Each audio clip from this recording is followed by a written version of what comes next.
حسن صاحب کیا دیکھ رہے ہیں آپ کہ جس طرح سے وزیر اعلیٰ کے پی کے علی امین گنڈاپور کے جو تحفظات ہیں وہ کس حد تک جائز ہیں اور حکومت اس پر کیا سوچ رہی ہے؟ دیکھیں بنیادی طور پہ جو علی امین گنڈاپور صاحب ہیں وہ دو تین باتیں تو میرے خیال میں وہ کسی حد تک درست کر رہے ہیں کہ جو بقایا جات وفاق کی طرف سے آنا باقی ہے، پن بجلی ہوں اور باقی جو وہ صوبے سے ان کے چلتے ہیں، نیشنل گرڈ کو جو بیچی جانے والی صوبائی بجلی کی مد میں جو بقایا جات ہے وہ اس کی ڈیمانڈ کرتے ہیں کہ آپ وہ فنڈ تو دیں۔ اور پھر جو وہ فارمولہ چلتا تھا ایک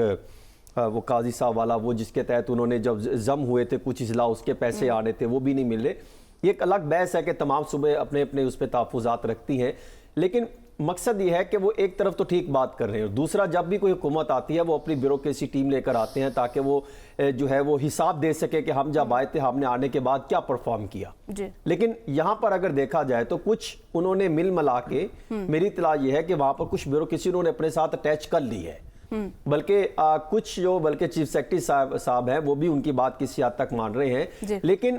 جو علی امین گنڈاپور بانی پی ٹی آئی سے ملاقات کرتے ہیں، ان سے جو اپروول لیتے ہیں، منظوریاں لیتے ہیں ٹرانسفر پوسٹنگ کی، وہ باہر نکلتے ہیں لیکن وہ ویسے تبادلے نہیں ہوتے، وہ اپنے بیچ میں کچھ ترامیم کر لیتے ہیں اور پھر اپنے من پسند کے آفیسر تعینات کروائے بھی ہیں اور کروا بھی رہے ہیں۔ اب یہ کہنا کہ وہ تمام معاملات ان کے مانے جا رہے ہیں، یہی تو وجہ ہے جس کی وجہ سے پاکستان تحریک انصاف کے کچھ رہنما یہ بات کرتے ہیں کہ ہماری بات نہیں چل رہی، اور ایک پہلے دو گروپ تھا شہرام ترکئی اور باقی لوگوں کا، پھر ایک علی امین گنڈاپور کا آ گیا، اب ایک اور جو ہے وہ دیر کے علاقوں سے کچھ وہاں سے گروپ اکٹھے ہو گئے، یعنی دو تین گروپ وہاں پہ بن گئے۔ وہ یہی وجوہات ہے جس کو دیکھتے ہوئے یہ بات کہتے ہیں کہ وہ یہ کہتے ہیں کہ میرا چیف سیکرٹری ہو، یہ اعلانیہ تو ان کا کسی حد تک درست ہے کہ وہ اپنا چیف سیکرٹری لے کر آنے کی جو ہے وہ خواہش رکھتے ہیں، لیکن وفاق کی مرضی سے ایک صوبہ کیسے جو ہے وہ چیف سیکرٹری پنجاب یا چیف سیکرٹری سندھ یا چیف سیکرٹری خیبر پختونخوا جو ہے وہاں پر تبدیلی لا سکتے ہیں؟ وفاق نے اپروول تو دینی ہے۔ اب معاملہ وہاں پہ یہ بن گیا کہ ایک سیکرٹری نے جب کچھ وزیروں نے ایک رابطہ کیا وہاں پر کسی ایک بیوروکریٹ سے، تو انہوں نے کہا کہ میں آنا چاہتا ہوں، یہ میرا کام ہے، تو انہوں نے کہا کہ آپ ہمیں ڈائریکٹ کال نہ کیا کریں، جب آپ ہمارے آفس آئیں اور بات چیت کریں، ڈائریکٹ کال کر کے آپ مجھے حکم نہیں دے سکتے۔ اس طرح کی بیوروکریسی نے وہاں پر رویہ اپنانا شروع کر دیا ہے۔ ہوا یہ کہ جو وہاں پر کیبنٹ تھی وہ بھی یہ چاہتے تھے کہ ہمارے اپنے کچھ جو ہیں وہ سیکرٹریز لگیں، کچھ اپنی اپائنٹمنٹس ہوں تاکہ ہم اپنے طریقے سے کام لے کے چلیں، لیکن وہاں پر اس طرح نہیں ہوا۔ وہ جو وزیر بنے تھے خیبر پختونخوا کی جو کیبنٹ بنی تھی، اس میں نچلی سطح پر ان کو وہ وہاں کی بیوروکریسی نہیں ملی، تو پھر وہ یہ بات کہتے کہ ہم وہاں پر آپ کو کیسے جو ہے حساب دیں، اپنی پرفارمنس کیسے بہتر کریں، ہم جو فیصلے لے رہے ہیں وہاں پر کیسے بہتر کریں۔ تو دوسری طرف صاحب میں تو اپنی بات اگر پوری کر لوں، تو دوسری طرف اگر ایک چھوٹا سا سوال علی امین گنڈاپور صاحب، کیا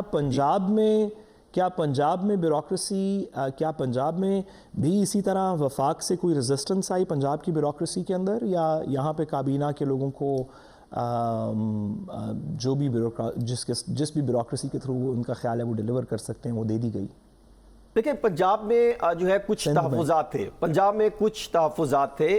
کچھ معاملات کو لے کر، کچھ آفیسرز خدمات وفاق میں دینے کے حوالے سے، لیکن میرے خیال میں وہ معاملہ کسی حد تک طے ہو گیا، اور میں یہ سمجھتا ہوں کہ اس معاملے پر پنجاب حکومت جو ہے وہ نرم ہو گئی۔ وہ کہتے ہیں نا کہ انہوں نے ہتھیار ڈال دیے اس معاملے پر، تو انہوں نے کہا صرف یہ مسئلہ بیوروکریسی والا کے پی میں کسی باقی صوبے میں بھی ہے؟ وفاق اور صوبائی بیوروکریسی کا دیکھیں سندھ کی جو بات ہے، دیکھیں سندھ کی اگر بات کریں تو وہاں پر آتے ساتھ انہوں نے چیف سیکرٹری اپنا لگوا لیا، پہلے بھی ان کا لگا، آئی جی پنجاب بھی انہوں نے اپنے معاملات حل کروا لیے۔ یہ کہنا کہ وہاں پر نہیں ہو سکتا، ہر صبح اپنا چاہتا ہے جس طرح، دیکھیں کے پی کے کو کیوں اس طرح ٹف ٹائم دے رہے ہیں، اس لیے دے رہے ہیں کہ وہ یہ چاہتے ہیں کہ پرائم منسٹر صاحب اور وفاقی حکومت کے وہ ہمارے کنٹرول میں رہے بیوروکریسی، جس طرح ہم چاہیں، جس طرح ہم ڈائریکشن دے اس پر امپلیمنٹ ہو سکے، وہاں پر جو خیبر پختونخوا کی کیبنٹ ہے، حکومت ہے، وہ اس طریقے سے کام نہ کر سکے، ان کو حسن I'm sure کہ وہ یہ نہیں چاہتے، I'm sure کہ پرائم منسٹر صاحب چاہتے ہیں کہ کے پی بھی ترقی کرے، اس کی گورنمنٹ بھی ڈیلیور کرے، اس کی کابینہ بھی اپنے بھی کام پراپرلی کروا سکے۔ مجھے یقین ہے کہ وفاق کا یہی مطلب ہوگا، یہ تو نہیں مقصد ہو سکتا وفاق کا کہ ایک صوبہ پرفارم نہ کرے۔ دیکھیں یہ بات آپ کی درست ہے، سننے کو اور دیکھنے کو تو لگتا ہے، وہ جو میں کل بات کر رہا تھا نا کہ سمجھائی تو بہت اچھے طریقے سے باتیں جاتی ہیں، لیکن سمجھتے یہ نہیں ہیں۔ یہ باتیں اور دعوے تو بڑے کرتے ہیں کہ اس طرح سے ہونا چاہیے، جب حکومت میں ہو تو یہ کہتے ہیں، جب آپ شہباز شریف کی حکومت دیکھیں، جب پنجاب میں تھی اور فیڈرل میں پیپلز پارٹی کی حکومت تھی، تو یہ کہتے تھے کہ اس طرح سے کام امپلیمنٹ ہونا چاہیے، تو کیا ہوتا تھا؟ کام نہیں ہو پاتا تھا۔ وہاں سے وہ کہتے تھے ٹھیک ہے ہم آپ کا آفیسر ہم فلاں کے تقرر تبادلے نہیں کرتے, ہم فلاں آفیسر کی خدمات آپ کو نہیں دیتے. دیکھیں باتیں کرنا اور امپلیمنٹ کرنا اور پھر سیاسی طرز عمل کو بھی ساتھ لے کے چلنا, کافی وہاں پر جو ہیں وہ تبدیلیاں دکھائی دیتی ہیں. ہر معاملہ کو جو یہ کہتے ہیں حکمران اس طریقے سے امپلیمنٹ ہوتا دکھائی نہیں دے رہا, اور بلکہ اب تو ایک نیا کام کرنے فیڈرل حکومت سوچ رہی ہے کہ ہم کچھ جو ہیں وہ خیبر پختونخوا کی جو کیبنٹ ہے انہوں نے جو فوائد حاصل کیے, جو شاہانہ پروٹوکول لیا, جو اپنے کام کروا رہے ہیں وہ بیوروکریسی سے تیار کروا رہی ہے. ہو سکتا ہے کہ وہ ان کے ایک معاملہ ان کے زیر غور ہے ان میں مسلم لیگ نون میں کہ وہ لا کے سامنے رکھیں.